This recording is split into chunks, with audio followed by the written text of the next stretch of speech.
Don't know where everybody went. So we're going to wait for Sean to sign back in again. Gosh, everybody, I hopefully didn't lose all of your questions as well. But go ahead and start sending them in again. We were at what are we going to do for summer vacation? And I unfortunately have to go in and I have to get surgery again on my foot, third surgery in a row.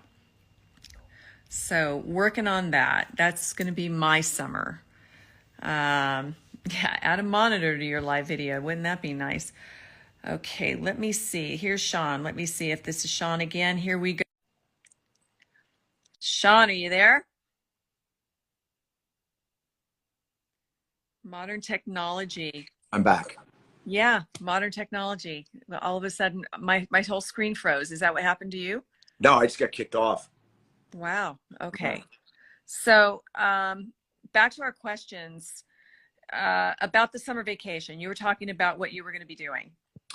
Well, I was going to go to Italy, and I decided instead that I really want to release my new book in September, and I know the only way that I'm going to finish it is if I just discipline myself to stay here and write it. And so I'm going to take the vacation I was going to go on in July and do it hopefully around Christmas and New Year's instead. So I'm going to be in Los Angeles, although in July I'm going to be going to Connecticut to Terrificon, which is a huge Comic Con in Unksville, Connecticut. And I went last year and it was so much fun. I wanted to go again this year. It's July, I think it's like July 29, 30, and 31. And it's at the Mohegan Sun. If you're in the area, please come. It's actually a really amazing event. Have you gone to the one in San Diego, the Comic-Con? You know, I was invited to go to it, and I had a scheduling problem and couldn't. And I want to go for two reasons. I want to go, you know, and you know, show my merchandise and do all that. But I'm like a geek. I mean, I like that stuff. You know, I want to go. I'd rather just like go and play, you know, and just geek out and get in touch with my like inner 13-year-old boy. My nephew and his wife go every year. They have a great time. Do they dress up? Yeah, they get dressed up and they go. He actually had a really successful comic strip that he and his wife worked on for years. Oh, And wow. they have a great following, and that is something that they've always gone to. And yeah, so I was just telling everybody how unfortunately during our summer break I have to go in for my hopefully final surgery on my heel. Oh Yay. boy, I know how painful that is for you. You know, we're on our feet a lot, and I know how tough that is for you. So I No. hope that works out. So, what was it like for you to step back into your role after so many years off? Well, why don't you take that? You step back into yours too.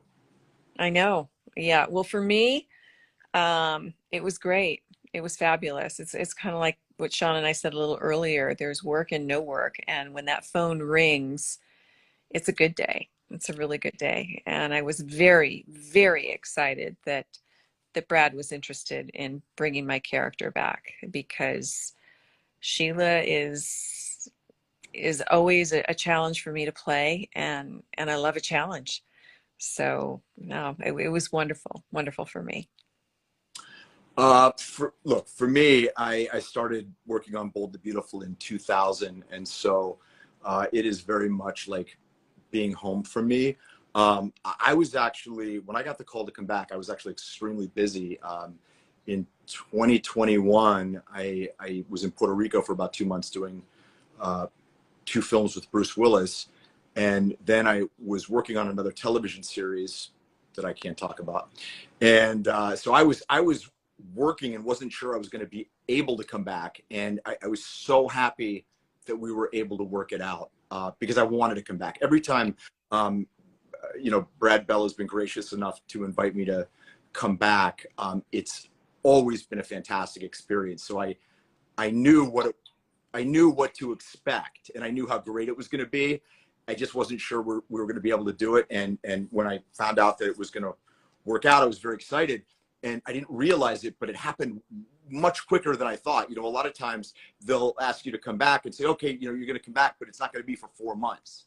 And I think I had 30 days from the time that we, you know, concluded the deal for me to come back to when I came back, which is very quick.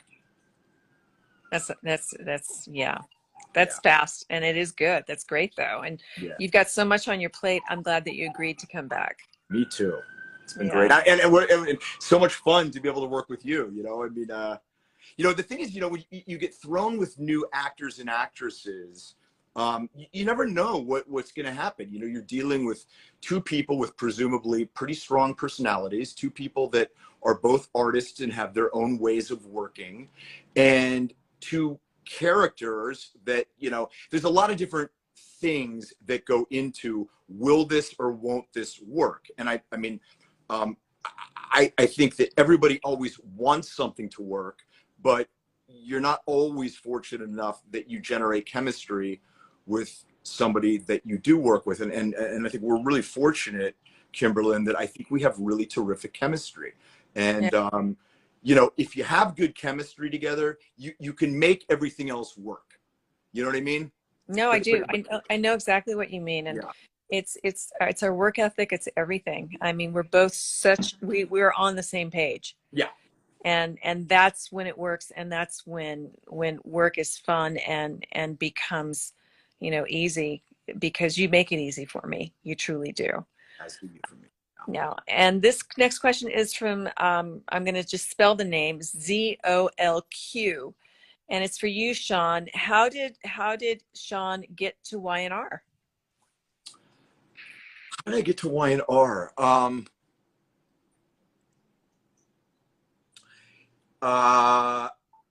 I'm trying to figure out how I got to Y&R. You know, I'll tell you what. I got to Y&R, if I'm remembering this correctly. If it was the first time, no, that was the second time when Paul Rausch was there. I don't remember, honestly. I honestly don't remember. They brought Deacon over. I don't remember if I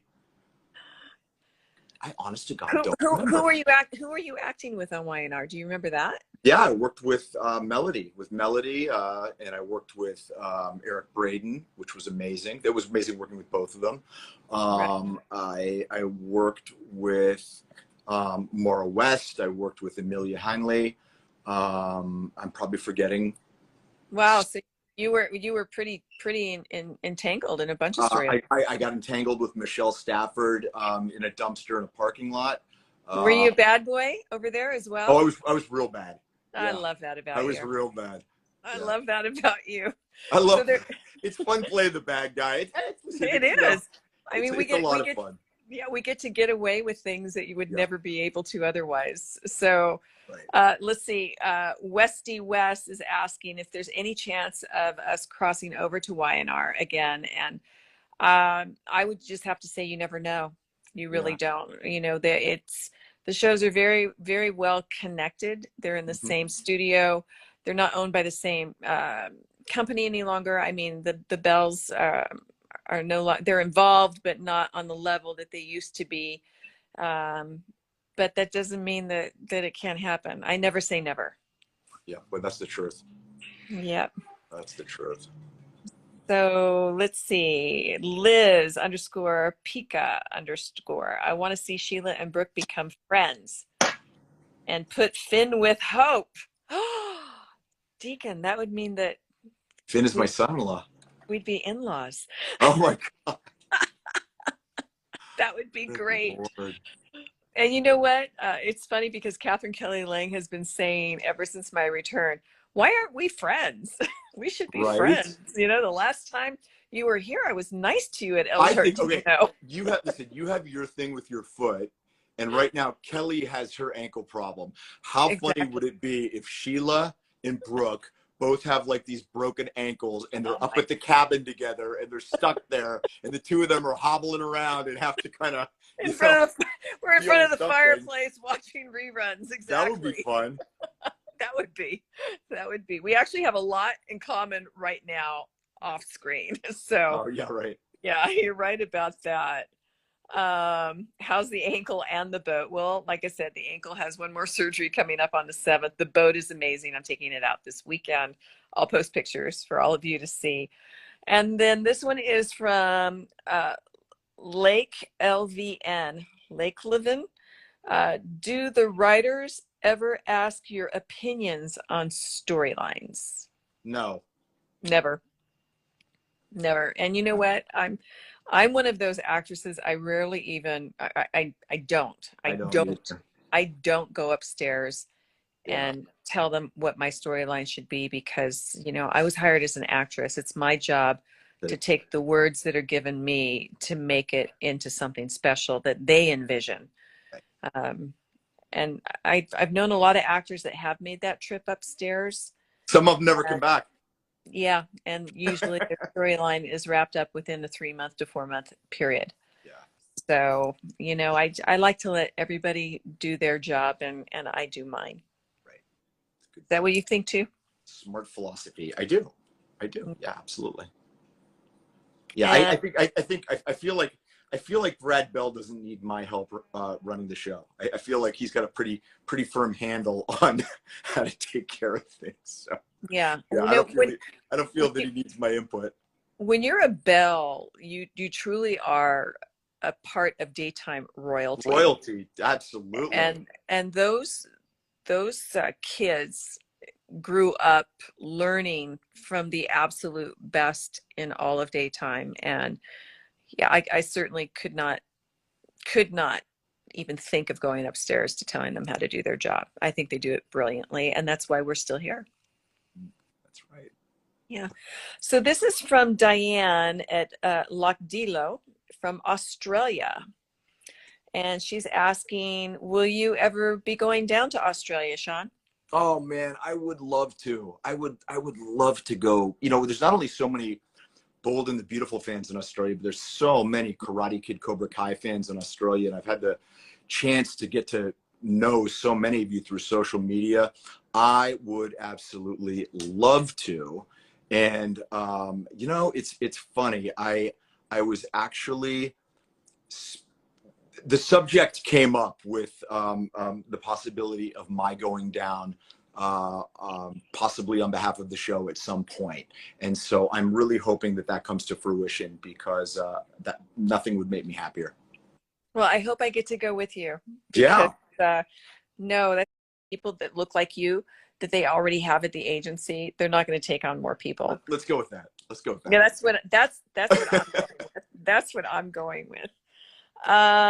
Okay, this is from Tracy Chandler .4. What was your most favorite scene that you will never forget? Why don't you go first? Well, okay, for me it's difficult because I've been so blessed to have so many incredible scenes to perform as Sheila. Anyway, I mean, one of the most difficult scenes I ever had to do was actually on Young and the Restless when I was trying to change a newborn infant out of its clothes so that I could cut off its birthmark. And we had twins because babies are only allowed to be on set a certain amount of time. And when you're trying to change a newborn and you have 35 seconds to do it, that was a tough one for me. That was one that's just really memorable for me. And it was a fun storyline. It was Sheila at her best. I mean, talk about evil, cutting the birthmark off of a child just to pass it off as your own. But I've been blessed to play so many incredible scenes. That's the one thing I love about being the bad girl. You never know what's going to happen next. Mm-hmm. There were the scenes when I was 7 months pregnant on Bold and the Beautiful with my son jumping off the roof of the mansion at the back lot of Universal. God, and the famous scary movie. Why can't I think of it right now? Was the Psycho House? Yes, the Psycho House. Thank you very much. Yep. And so that was a lot of fun, and getting to work with, I know I'm a Squiggy, from Laverne and Shirley. He was in those scenes, and getting to work with Beam Me Up Scotty, who played, Dr. Warwick's dad. I mean, I've been in awe by a lot of the legends that have come back to the show to work with Phyllis Diller and all of the rest. I wish I could say that they were more about me, but it's more of me having the opportunity to actually work with some people that I truly admired growing up. I guess some of my most memorable scenes on Bold and the Beautiful. I got to tell you, the fight scene I just did with Torsten K, with Ridge, was pretty damn memorable because you just don't see stuff like that on daytime.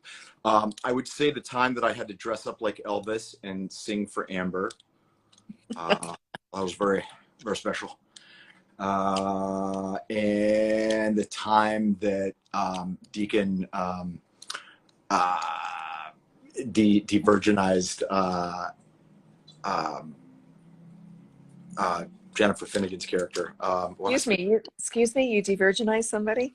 I did, yeah, and I left it. So, yeah, I took the telephone. All the Foresters were listening on the other end, and I took the phone and put it in the water so they could hear me and Bridget. Oh my gosh! Oh, it's horrible. I mean, I can't believe I couldn't think of Bridget's name. Yeah, it was pretty bad. Wow. Yeah, that was one of the great Deacon moments. John, that's a bad boy move. That's a very good bad boy move. I like that. I'll have to put that in my book of tricks. Make sure the phone is on so someone can hear. That's one that is actually worth YouTubing and watching. That, not for my performance, because I don't even think you really see me in it a whole lot. You just see me take my hand and stick the phone. It's watching Brooke and Eric and Thorne and all of them just losing their minds. Well, right. Bridget is just commenting on what a good time she's having. Yeah. Okay, so let's see.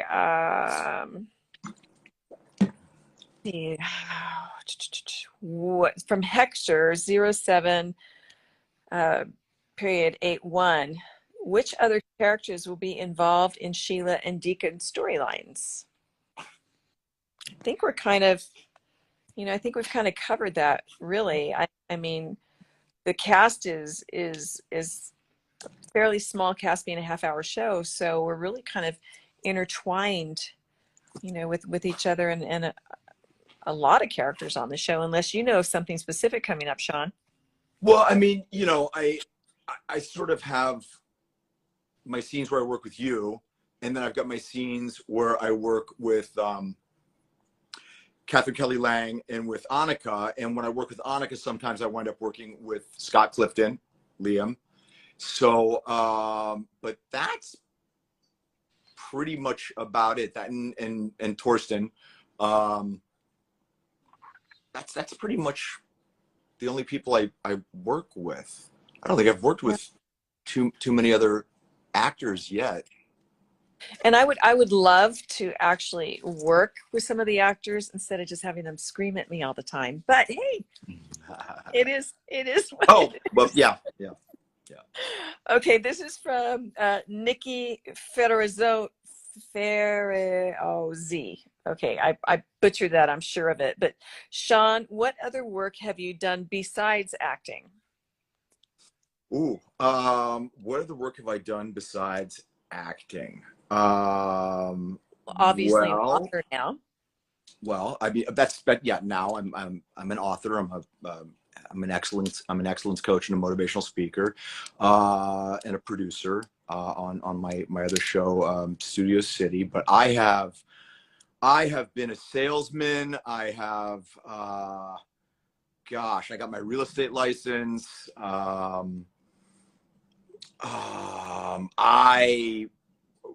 When I first started acting, sold sandwiches at hair salons. I mean, I've done a lot of different stuff. I was a doorman at a bar. I have I've tutored people in Italian before. I've had a bunch of different jobs. So are you fluent in Italian then? Pretty close. Wow. Then we Pretty. definitely need to go to Italy. That's where we need to go. Yeah. Yeah. No, it's going to Italy with me is a lot of fun. That would be great. That would be great. Let's see. There as Sambo774 is asking, what is the favorite scene that we have done together? For me, that first day was pretty damn fun. When when we got drunk at the bar. At the bar? That was good. I have really loved the bar scenes. I I love can't the bar lie. scene. I mean, I loved it when you went to go get money out of your wallet, and I acted like Yeah. the moth that came out of the wallet. That was. I liked that minute where you grabbed me and oh God, what did I say? Something like, and that only took 2 seconds before there was an unsolicited sexual advance or something, because you're always coming on to me. Exactly. And I like the moment too, though, when you found out that Finn died and we just kind of, just kind of cuddled together in bed. I mean, I thought that was really a nice moment. It was one of those moments where I think we both felt the scene needed something. And we weren't sure what that something was. So, we said, hey, can we kind of try this and see what this looks like? And, sometimes that's how you kind of, I don't want to say get lucky, but you stumble onto what's really going to work. I used a really great scene for the Emmy reel as well. The two of us in the hotel room. Oh, good. When I was just so distraught over the relationship with my son and how I wasn't going to give up. And you were just there trying to console me and be a friend. And then I just snapped, and the look on your face was just priceless in that scene. So I had to put that in. It was it was perfect. So perfect. Okay, let's see here. Just all kinds of really nice comments. So that was your most, did you already say what your most difficult scene ever was? That's from Italian_GRM. My most difficult scene. I don't know. I off the top of my head, nothing's really coming to me. I don't know. Oh, wait, you've scenes that you think are that were difficult for you? I mean, difficult in what sense? I mean, there's difficult, like you can't get a handle on what to do with the scene. And I would say no, because generally speaking, that's our job. That's what we do. We have to make these scenes work. So difficult, maybe because you can't get to an emotional place that you want. And that does happen to every actor sometimes. I mean, fortunately, it's not something I struggle with a lot, but it does happen to everybody. Difficult. Like for me, the difficult ones are the ones where you have nothing to say, but you're in a courtroom scene, or you're in a wedding and you're there for like 14 hours. And that's when I revert back to being in 7th grade and start looking for ways to make the class laugh and, start seeking negative attention. Do you know what I mean? It's like I need something you start interrupting all the other actors that are working. I need something to do. And when I don't get it, I try to find something to do. So for me, those are difficult. This whole thing kind of segues into Patricia Roros's question, and that is, how do you prepare to play your characters? And I'll start with this one if you're okay with that. I feel like I trained with a phenomenal acting coach by the name of Catherine Daly at Creative Actors Workshop back in the day, and I learned that I can convince myself of anything, and people do it every single day. And Sean, with his books, will tell you as well. I mean, if you're negative, and you're angry, and the more you talk about it, the more angry and the more negative you're going to become, and the deeper in that hole you're going to climb.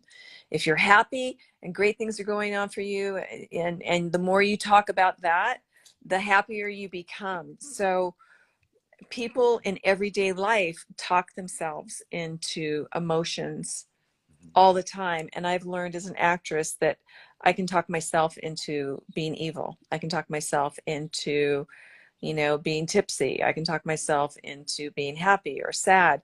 So that's how I prepare. Once again, when I first started learning this process, you know, it could take me an hour or longer to talk myself into a specific emotion that I needed at the time. But now it's like a switch. It's like a muscle. The more you work it, the stronger it becomes. And that's how I prepare for my scenes emotionally. I talk myself into whatever emotion I need to be in that day. How about you, Sean? Um, I think that human beings always fight for the things that they want. And as such, you can never look at your character and judge what it is they're doing. Like, I'll give you an example. I mean, there's a lot of stuff that Deacon does that I, Sean, would find very reprehensible. But I have to see that it's my guy is trying to get what he wants using the best tools that he has to do it. And you know, when you're playing a bad guy, especially, and I'm not even saying that Deacon's a bad guy, but bad guys don't generally think they're bad guys. They think that they're going to the limits of what they have to do to get what they want. And so you always have to try and see your character's perspective. I think acting, for the most part, is pretty simple. I think it's three things. It's what is your goal? What is the obstacle precluding you from your goal? And what are the actions that you're going to take to overcome that obstacle? And you know, when you have to do something that involves a lot of heavy emotionality, that does take more preparation. You know, you definitely need to do some sort of sensory memory recall sort of stuff. And, you know, it is trickier, but I like to, for me, I've learned as an actor, as I've gotten older, I have to trust myself. And it might not look like what I want it to look like. And that's usually better, because when you go into it, an idea of what the scene should look like before you shoot it, you're making choices and not allowing the moments to unfold beat by beat. And so I kind of trust myself and just go with it and see what happens with the choices I've made, but not attached to any results.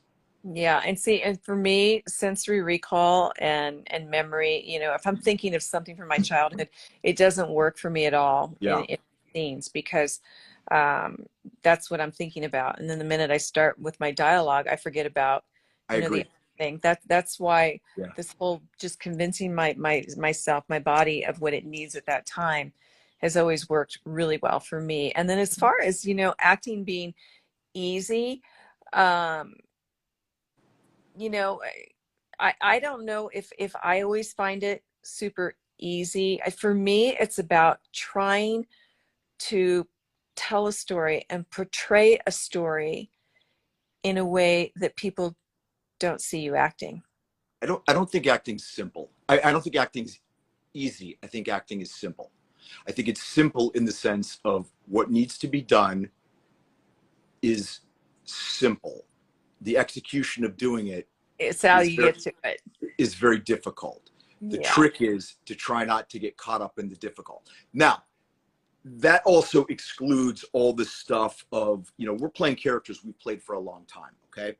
But say you're playing a new character, it requires a tremendous amount of being an emotional investigator. You know, if you're Uh-huh. playing a guy with, you know, if you're playing a guy from 1930s with a limp who speaks with an accent, who worked as, you know, a guy on the you know, the trains of the south side of Chicago, there's a lot of preparation that goes into creating who that guy is. We don't really have to do that with the characters that we're playing, because they're established who they are, we know who they are, and the audience has accepted them as such. So Right. that takes a lot of the heavy lifting off of what we do, I think. Yeah. No, I agree with that. Okay, this is from Lynn Standridge 299. If you could both play another character on B&B other than Sheila and Deacon, who would it be? I always think about the female characters because most male characters are, they've got a lot of similarities. You know what I mean? You know, you could say that in a lot, you know, you can find a lot of similarities between, say, Bill and Deacon. You can find a lot of similarities between, you know, certain other male characters on there. So I looked at the female characters. I think playing Sheila would be pretty interesting. That's so funny you said I that, because really do. I was gonna say I'd like to play Deacon. I was going to say, I mean, you know, it's not the Mutual Admiration Society, but there's almost nothing that Sheila won't do, and there's almost nothing that the audience won't accept Sheila doing. And gosh, what a liberating amount of creative latitude that is, just to be bad. I mean, you know, Deacon's done some bad things, but you know, Sheila is like, you know what I mean? She's done some real bad things, which is really fun.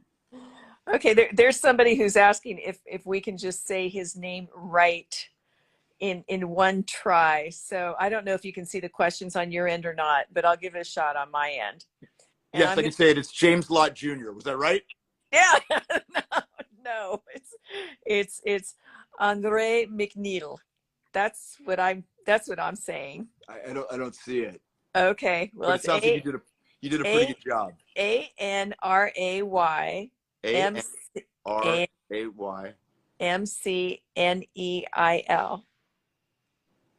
Andre McNeil. Did I get it right? Come on, Andre, let me know. All right, so here we go. We're just going to take a couple more questions, everybody. We've been on for over an hour already. Hey, Sheila. This no, is different Sheila. A friend of mine named Sheila who's on. Oh, really? Hi. Yeah. Oh, I do have, here's one from PMW4U80. How was it working with Ken Haynes again? And will we see any scenes with you together? I can tell you it was like a dream come true when Ken walked through that door. When I heard that he was coming back, it was, I mean, those are some of the best Sheila moments. If you go back and on YouTube and God, 30 years ago, we started together on B&B, and he was Sheila's sidekick and always in love with her, would do anything for her. And Ken is amazing, and his sense of humor and his timing and his delivery, it's just as great today as it was back then, if not better. So I couldn't be happier to have Ken back on the show. Whether or not we're going to have additional scenes, well, I guess you're just going to have to tune in, aren't you? And then let's see, let me find a good one. Let's see. Tracy Chandler has another question, Sean, for you. And what cast member do you think is the funniest and makes you mess up your lines from laughing? I haven't worked with him since I've been back, but John McCook used to really make me laugh. Did he do the finger thing with you? Do you do the thing where he takes his shirt and sticks it out his zipper? Yeah, that he takes his shirt, puts it out his zipper, and then he's missing a finger. He's got this like trick thing, and it looks like his finger is detached. He's got such a funny sense of humor. I remember one time we were working for like hours on end, and everyone was starting to get irritable.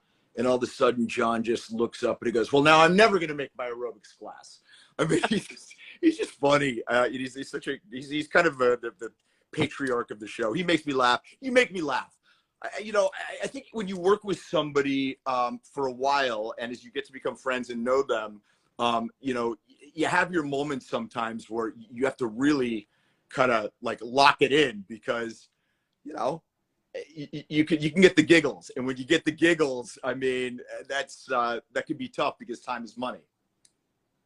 Yeah, true. Time is money, but I'll tell you what, he's one of the warmest, most generous men that you've ever met in your life. And you can be having one of those days where you're stressed, and he will come, he will put that big hand on you.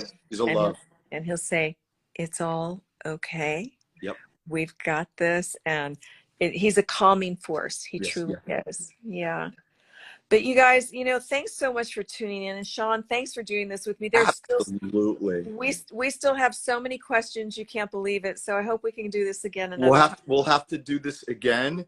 And you know, I just want to say, Kimberlyn, that I am so excited that you are nominated for an Emmy. It is so utterly well deserved. And I just, everybody, please send Kimberlyn good vibes. You know, let's hope you bring home the gold, because I think you deserve it. Oh, thank you, sweetie. I appreciate that. Thank you so much to everybody. Really Bye, love you everyone. guys. Thank you for the support. Hey, Take and care. wait, when is the new book rolling out? So the new book, which is going to be called Welcome to the Kumite, is going to come out hopefully in September. But until then, you can get Way of the Cobra on Amazon and